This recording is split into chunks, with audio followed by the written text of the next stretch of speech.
Hello mga B!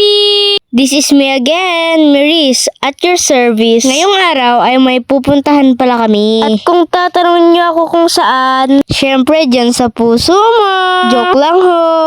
Pupunta nga po pala kami sa Tarlac National High School. Doon kasi ako mag-e-exam ng Pisay. Tara na, let's go! Kasama ko nga pala ang mama at papa ko. At syempre, hindi mawawala ang ading ko.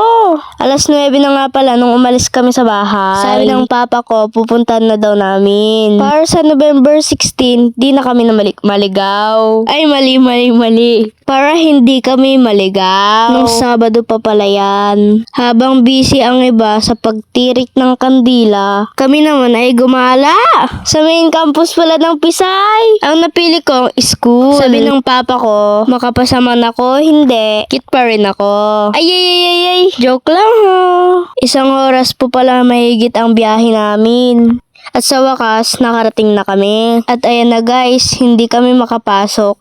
November 1 kasi nung pumunta kami. At yun lang guys. Sana makapasa ako. Para kahit papano. At da pa ngay ayu. Kininanang kantatang ko. Tanay, nagdayaw. Thank you for watching.